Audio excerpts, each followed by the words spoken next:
What up, everybody? Welcome back to the Fandom Frequency Network. Welcome back to the channel, guys. It is so good to talk to you guys and to be bringing you the, let me see here. Yeah, the fourth installment of the View Askew review series recovering all the Kevin Smith View Askew universe films. We're going from 94's Clerks all the way to his latest, who knows, maybe even greatest flick that's coming out in the middle of September and going to be on his Jay and Silent Bob tour all throughout the rest of 2022 in the fall. We're talking about Clerks 3, baby.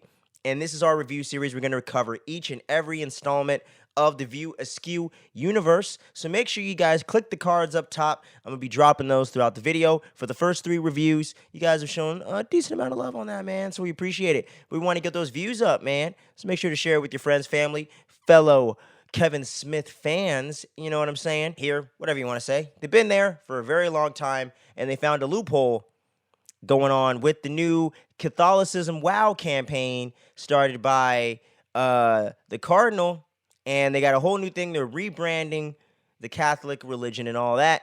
No more God on a crucifix and all that stuff. No more Jesus on the crucifix and everything. That's a downer. Buddy Christ is the new thing. Catholicism Wow is the campaign. They found a loophole due to this campaign where if they pass through the arches of this church, they will be forgiven for all their sins, turned into humans, and if killed, can go back to heaven. That is your overall premise. We're going to get into more of those plot details in a moment. But to give you guys a little bit of background on this film, when I discovered it, and all that good jazz. So it was initially slated to come out in November of 1998.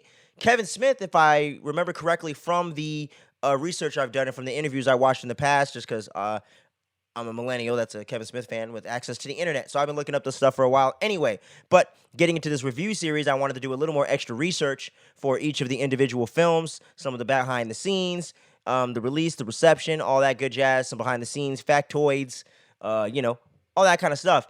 And with the big controversy of religion being the main source of the satire that this film is being aimed at, due to that fact, they knew amongst the Catholic community it was going to be a bit controversial, obviously. But Kevin Smith is Catholic himself and was literally raised as a Catholic, went to Catholic school for most of his childhood, if not all of his childhood. So I do think the man does have a little bit of a right to make a comment on his own religion at the end of the day, but people didn't see it that way. The studio was getting a lot of hate and did not want to put it out right in the middle of all the controversy from, let me get my notes here, because I thought I wrote down the group that was going after this movie.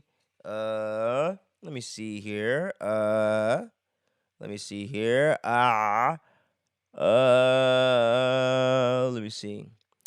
Yeah, man. The Catholic League. That's what it was. The Catholic League was doing a whole bunch of protests and doing a whole bunch of crazy stuff that was going on at the time. So Kevin Smith and his producing partner, Scott Mosier, ended up having to push the film back a full year to November of 1999, hoping that things would die down a bit. So why is the Catholic League so upset?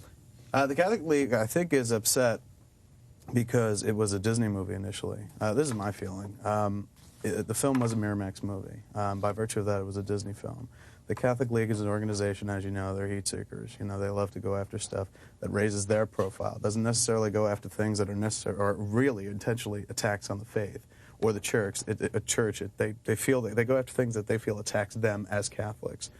They feel that Disney attacks Catholics constantly, whether it's with Nothing Sacred, the TV show that was on ABC a little while ago, or Priest, the Miramax movie that was out a few years ago, or Disney's same-sex health benefits policies, or the alleged gay day they have at Disney World every year.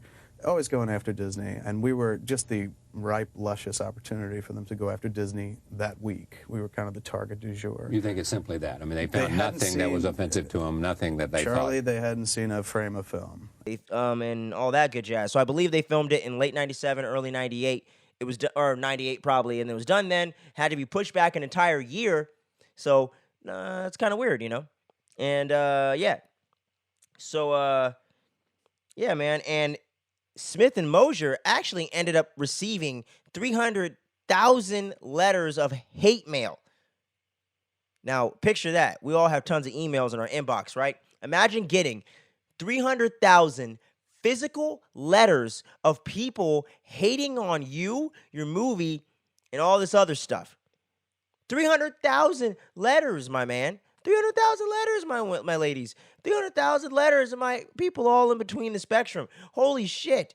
Like, could you imagine getting that much hate physically sent to you? It's like all the social media hate that famous people get right now sent directly to you. And I'm like, damn, people have always had to voice their opinions, man. I tell you, not too much has changed in that regard. You know what I'm saying? But they had a whole protest against Disney and Miramax because Disney owned Miramax at the time, back in the mid to late 90s. So they were the ones that were getting a lot of the brunt of the hate of it. Obviously, as y'all know today, Disney likes to very much, distance themselves from any of that type of controversy. You know what I'm saying? So they definitely wanted to get the fuck away from that.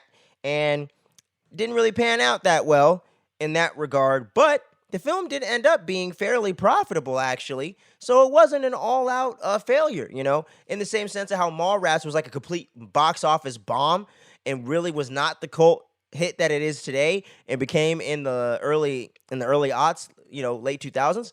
If it wasn't for that whole resurgence of Mallrats, that would have been just a complete huge miss in his overall filmography. And due to the controversy that has lasted throughout all these years and the fact that Disney owned the rights to the film, and obviously, they don't want to put out a new Blu-ray edition of this film for whatever fucking reason. So I have been scouring the internet trying to find a fucking copy of this thing. And I think I might have found one on eBay for $25. And like I said, I missed the DVD initially back in the day. So if I was a bit older or just knew about it at the time, I probably could have got my hands on a copy, but oh well, who knows, whatever. So hopefully I'll find one day. But to this very day, in August of 2022, you can't fucking find this movie barely. That is so crazy to me. You can't stream it anywhere. It's fucking insane. I'm not going to name the method of how I ended up finding it, but y'all probably know. You know what I'm saying? And what the hell? It's so crazy. Clerks 1, Clerks 2, you can find them on almost any streaming thing, whatever. You can find them on DVD easily. Jay and Silent Bob Reboot literally is the main reason from DVD sales, is the main reason why Lionsgate greenlit and helped Kevin Smith get out this Clerks 3. So all his other movies, except Jay and Silent Bob Strike Back, are very easy to get your hands on, especially in the View Askew universe. Chasing Amy's like up to like $10, $15 maximum. Blu-ray, Amazon, Walmart, Target, you name it. So it's really weird how this movie is so damn hard to find and get in overall. But yeah, man. But when it comes to getting more into the film itself, goddamn, man. Oh, I have another fun behind-the-scene fact, actually, real quick. Kevin Smith and his buddy Brian Johnson, who is actually one of the dudes on Comic Book Men, shouts out to them, actually attended a protest at a local theater in Jersey. In almost like in disguise, sort of. He just didn't reveal himself to be Kevin Smith. He just said that he's a guy that looks like him, and they didn't catch on to this back at the time, and he didn't have ID, so they couldn't prove who he was or wasn't. Whatever, you know what I'm saying. So he ended up in a news report. I'm actually going to try to get the clip, and hopefully I could throw it in here without getting a copyright. But him and his buddy Brian Johnson were literally protesting against his own film, and in its own hilarious way and ironic way, ends up promoting the film even more, and the whole notoriety and the whole controversy of it, even stated by one of the guys in the damn interview on the news, on the live news segment back in 99, said all the controversy and hate makes him want to see it more. And that's always been the case. The more taboo, the more the less access you have to something, and the more that it's a forbidden fruit, the more you want to have it. It goes back to the Adam and Eve allegory, man. So the more people can't have it, the more people want it. So they totally shot themselves in the foot, the Catholic League did on that one. But I gotta say, man, just as a Kevin Smith View Askew universe fan, I dig the movie. It gets pretty wacky, and that's an understatement. And I do think like the Golganthon and, the shit demon, and there's some other elements to it that I think are a little too over the top, a little too silly. And I do think the action scenes aren't necessarily as dope as they could have been. Might be just to the limited experience Kevin Smith had with shooting action at that time. Because since then, dude's gone on to do Cop Out, Supergirl, stuff on the CW. Tusk and all these different things. He even did action scenes in Jay and Silent Bob Strike Back with the whole Silent Bob Iron Man armor type thing going on. So he's actually done legitimate action scenes in the 2000s and in the decades after this film was released back in the day. But back in 99, 98, he just didn't know how to shoot action very well yet. So that's one of the only other negative elements to this movie. The action scenes are very like cutaway, like when Jay and Silent Bob show up to beat the hell out of those kids that are working for Azrael, played by the great Jason Lee. We'll get more into the cast in a second, but they come in kicking his ass. You don't really see it, so it's a lot of cutaway shots and things of that nature. And the whole ending sequence with Ben Affleck losing his shit, aka Bartleby in this case, and all that. I thought the whole ending could have been a little more grand, a little more well done in that regard. But the whole fun, wacky journey and the characters that you go on this journey with really makes up for all of that. And I actually enjoyed this one a little bit more than the previous times I watched it, because I think I discovered this movie around high school age, like 15, 16. So, yeah, like 15, 16. So I had seen it that time, really dug it. Didn't watch it again until like my late teens, early 2021. Watched it again. Didn't like it as much as the first time, but I love Kevin Smith, so I'm gonna watch anything. Did all the other homework, watched Mallrats, Chasing Amy, did a whole rewatch of the View Askew universe, came back to it, really dug it, and I hadn't watched it ever since then in my early 20s. Now I'm in my late 20s, so like my early mid 20s was the last time I watched it, like 24, 25. I'm 27 going on 28 now. So it's been a few years since I watched it, and I got to say I definitely think I've enjoyed it the most this time watching it than in the past. So I definitely recommend it for sure, man. But when it comes to this cast, it's really fucking stacked, man. You got Linda Florentino from Men in Black and different films like that playing the main character, if you will, Bethany, who ends up actually being Jesus's like great granddaughter,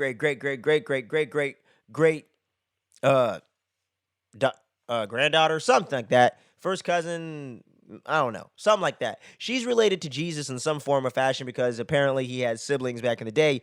They didn't discuss this because, the whole Virgin Mary thing. But the one thing that Chris Rock's character talks about is that Bethany, or I'm sorry, not Bethany, but the one thing that she doesn't realize, and a lot of us in the present don't realize because organized religions have changed the true actual story so much to fit their narrative. They don't tell you that Joseph and Mary got down and had other kids, just didn't have sex to have Jesus because, the whole Virgin Mary miracle thing did happen. But to think that, like he says, to think that a married woman and man never got down once is a little naive. Miracles are one thing. That's just crazy. And so I love the whole like funny thing there with that. And that's kind of true when you think about it. People were getting busy back then to procreate. That was a thing. So I'm like, yeah, I can kind of see that if that was kind of the way that I could theoretically see this playing out in real life. Like if you met an apostle somehow or met someone from heaven and someone could tell you what really went down, I can see some stuff like that, because I always believed personally as a person that was raised in the Christian faith and things like that. I went to Christian school for many years. I have always thought that the core essence of the Bible and the different teachings and things of that nature and certain morals, the Ten Commandments, these certain things and certain like really more universal right and wrongs and things that you shouldn't do and things that we can all kind of see just from any perspective are the things that I always took as that was the main word of God. The other things people kind of changed to fit their denomination, their religion, their narrative, their time in whatever time they're going on with this religion. I've always felt we don't get the true blue story in the Bible. Like that's not the actual original Bible that was on tablets. You know what I'm saying? I just think they've kind of changed things over the years. That's always been a theory I've had in my mind. So that element of this film really plays well for me. As a person that was raised in a faith that believes in God, I can kind of see where Kevin Smith was coming from in the writing department in that particular thing in the film. You know what I'm saying? I get what he's getting at there. And like I said, dude, stacked fucking cast, man. It's insane. Bartleby played by Ben Affleck. Loki played by Matt Damon. They're resident View Askew guys already. Good friends of Kevin Smith. Freaking Chris Rock plays the 13th apostle that we all didn't know about, Rufus, the Black Apostle. Shout outs to him, man. Love me some Chris Rock. You know what I'm saying? And it's nice to talk about Chris Rock without the controversy with my boy Will Smith and him and all that crazy shit. We don't want to get into the drama here. We're here to talk about Dogma, baby. And you got Jason Mewes, obviously, is Jay, Kevin Smith back as Silent Bob, of course, and they're the two prophets in this thing that the voice of God, Metatron, tells them about. And that character right there, the voice of God, is played by the late, great Alan Rickman, Professor Snape. Rest in paradise to him, man. Always going to be one of my favorite actors. Hans motherfucking Gruber, man. He was awesome in this. Salma Hayek plays Serendipity, who's a muse, which I think is from another type of religion, so I think he did mix and match a couple things here. Jason Lee plays kind of one of the main villains, Azrael. And, yeah, you got some cameos, too, like who plays the actual physical female representation of what God is played by the singer, Alanis Morissette, from all the great 90s hits and all that stuff. And I'm not super familiar with her music, but I've heard of her before. And she's definitely a 90s staple.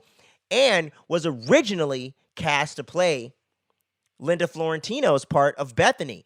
But she went on a world tour back then in 98, 97, whenever they were shooting it. So he couldn't end up putting her in that role. He just made her God instead to kind of keep that cameo in there. But she wasn't able to be the main part. And Janine Garofalo has a small cameo in this as one of Bethany's co-workers at the abortion clinic where she works. And that's a whole nother thing right there where Bethany has a whole crisis of faith, which is really where her character is really set up from, where she doesn't really have the faith like she used to and isn't really sure if God's out there. Does God exist? Is going to church even worth it? I don't feel anything anymore, and I'm not even really sure where I'm at. And the whole thing of her being Catholic, working at an abortion clinic, going to church every Sunday, is in and of itself a very big contradiction, but you understand why. You pay the bills, you get the job that you can that pays you, but you still have that Catholic faith and religion that you were raised on and want to hold on to, because in life, like Janine Garofalo makes this really cool analogy about the cup of faith or whatever, like your faith isn't a cup of like a empty cup, right? And it's much easier to fill when you're younger because the cup is smaller. And as you get older and the cup starts getting bigger and bigger, it takes more liquid to fill it, which in this analogy is your faith being the liquid and how much life experience you're experiencing and going through as you get older and older makes it harder for you to see through all the negative stuff going on and to keep that faith. It's harder to keep the glass full because it's constantly expanding as your life is getting more complicated and you're getting older. Your faith is getting tested more and more and more and more and more every year, every day that you're on this earth. You know what I'm saying? So I really love that analogy, and that really sums up a lot. That pretty much sums up her character arc in and of a nutshell, in a big kind of like point of a big message or like a big theme of the movie. It's just faith, and having blind faith versus just believing in what you believe in, but also taking control of your own situation and not being helpless, and also going out and doing your thing. And not being closed-minded to just one particular idea of what God is, or who Jesus is, and what faith is, and what the religion really means, and what believing in God really means. You can decide that for you. You know what I'm saying? It doesn't have to be this one hard, fast rule. Because Rufus even says it himself in the film. All the organized religions kind of got it wrong in this world of the film, where there wasn't supposed to be these strict guidelines and rules and different things that they kind of splintered off into these different tangents in the different religions, you know? My bad, y'all. Technical issues. Where was I? Oh, yeah. So when it comes to Linda Florentino's character and Linda Florentino as an actress overall, Kevin Smith actually had a little bit of trouble getting her to... He had some trouble getting her to, like, she was just being difficult, trying to get those great takes and trying to get that chemistry going with the rest of the cast. And you could really tell that a lot of the cast members were having a blast with this movie and really having a good time with the joke and in on the joke and everything like that. But it does seem a bit like she wasn't necessarily maybe the best fit for the character overall when compared to the other actors in the film, because everyone else is really nailing it, especially Matt Damon, Ben Affleck, and Chris Rock. Those guys are just really fucking nailing it. And I really like Salma Hayek's little small part in here, too, is Serendipity, the muse that gives everyone else $1 million ideas. We can't keep anything for herself. Like, really enjoyed seeing her in there. And they played into the kind of sexual, sexy side of her with the striptease in the beginning of introducing you to her character. But the rest of the time, she's adding to the plot. She got a lot of great intelligence. She's got a lot of intelligence and wit about her. And she's, a part of the plan and a part of the plot, and does add something to the movie. So I do like how they play into kind of what made Salma Hayek famous, but Kevin Smith did give her a little bit more to do than a lot of filmmakers were at the time in the late 90s. I think the only other film where she really got to do a little bit more was kind of like, because Wild Wild West, Desperado, she doesn't really do too much different there. So I think this really got to display her acting chops a little bit more in a comedic sense, in a way that played into the sexiness from her previous work, and the thing that really got her out there, which was Robert Rodriguez and Tarantino's From Dusk Till Dawn, which will be a film that's covered on this channel sooner rather than later. Keep your eyes peeled for that. One of my personal favorites, but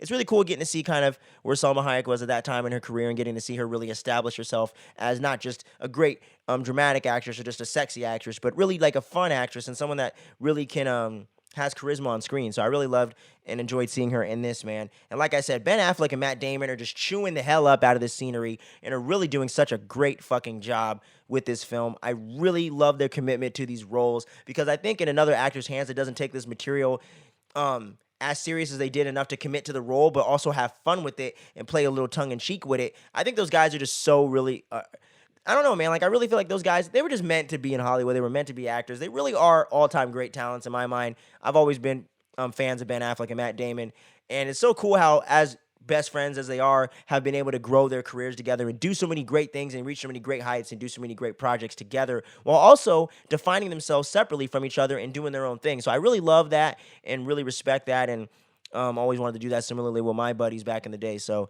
I really dig that, and really love them in this movie, man. They were such a blast. It's funny, too, because you can find interviews with Matt Damon back, not Matt Damon, sorry, vice versa. You can find interviews in the late 90s and stuff with Ben Affleck actually going out and doing the press tour for the movie and doing interviews with like Conan and people like that. And there's no interviews of Matt Damon at all in the late 90s talking about Dogma. I couldn't find anything on YouTube or anything or anywhere else. I might dig again before y'all see this, so maybe there'll be a clip or something in here, but I couldn't find anything about in the present or in the past of Matt Damon talking about this movie, which I do find very interesting. I wondered if he wanted to distance himself from all that or something, or did he get more religious later and didn't want to be associated with that film? It's very interesting. It is very, very fucking interesting. And he did make a cameo as Loki in Jay and Silent Bob Reboot, which we will mention again when we get to that installment in this review series. But I do find that interesting that he never talks about Dogma, but he's willing to reprise the role of that character, which inadvertently, for younger people that may watch this that didn't know it before, will get pulled. So it's weird. I don't know why he never addresses it. And he was promoting some other movie he was doing in '99. He didn't promote that movie as much. So I do find that kind of interesting and don't know exactly what was up with that. I might have to see if Kevin Smith talks about that somewhere.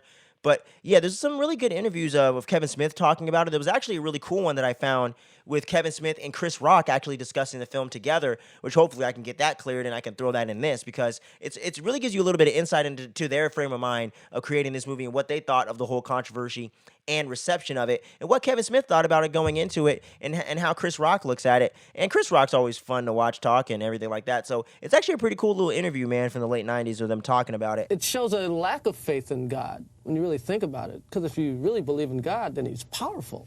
In the movie, he's all-knowing. He's all-knowing and all-powerful and, can pretty much handle everything right. he himself. So to me, the Catholic League or whoever is protesting is actually dissing God more than this movie ever will. It speaks volumes of a lack of faith in God. It really speaks of a lack of faith in God. It's like, only Chris Rock can make that connection. That's my connection. Right. God's like, oh, you want to cut on the sun while you're at it? And yeah, man. And let me see here. Is there anything in here I wanted to get to that I didn't get to? Not really, man. Yeah. So Dogma, it's a good ass time. It's a really fun movie to watch. I do think for people that are maybe very strictly religious and take it very, very seriously, this may not be for you. But for those of us that are Kevin Smith fans, of course, that have not checked this out yet due to the fact that it's a little hard to find, highly recommend it. Please make sure you go out of your way to check out this movie or buy it or get it somewhere. It's a really awesome, good time. It's really fun, guys. It has a lot to say about religion and people's faith and all that stuff, I think, without getting too preachy, without taking a side, and with giving both sides, with giving both perspectives of believers and non-believers equal value in the film, and talks about both sides in a realistic yet outlandish and zany, fun way, in a way that only Kevin Smith could create. And it's funny how he had this idea ever since he was doing Mallrats in '95. So it's pretty crazy how we had this idea for so long. and to see it come out to fruition and not maybe necessarily hit the way you wanted it to. Although it got a lot of good critical reception when it came out from those that aren't so close-minded about it. You know what I'm saying? So it is very interesting to see the legacy of this film all these years later. And in 2005, he was flirting with the idea of doing a sequel. So I do wonder, with him bringing Loki back in Jay and Silent Bob reboot, is there going to be a plan to get him back into this thing, or do some kind of Dogma sequel or some kind of different thing within the View Askew universe to kind of to bring that forward and do something different with it, like he's done with Clerks. He's getting ready to do with Clerks, and like he did with Jay and Silent Bob. I did hear he wanted to do a Mallrats continuation of some sort as well, so definitely crossing my fingers for that. But what says you guys out there? Do you love Dogma? Do you hate Dogma? Are you somewhere in between? Have you never seen it? Where does it rank amongst your personal favorites of the Kevin Smith View Askew universe? And make sure you guys stay tuned for all the rest of the reviews and recaps and content we got coming on the channel, guys. We're doing a whole bunch of unique, different types of, older movies, more modern movies, just stuff that comes under the radar. We're going to be doing more of that. But we're still going to cover all the big releases, man, all the big horror films coming out. She-Hulk, Andor, Game of Thrones, House of the Dragon, right? Rings of Power, Cobra Kai Season 5. We got so much great content coming down the pike, and we're going to be covering all that stuff here throughout the rest of August into September. We got so many great plans for you guys. So make sure you don't sleep on any of that, and within the next week or so, you should be seeing the Jay and Silent Bob Strike Back review going up. So make sure you click that cowbell, man. It's going to ring every time we hit that new piece of content in your feed. So make sure you click that bell, you click subscribe, you click like, you click share, and while you're clicking, don't click exit yet. But much love to all of you out there, and until next time, guys, stay tuned, don't sleep, Schnugen.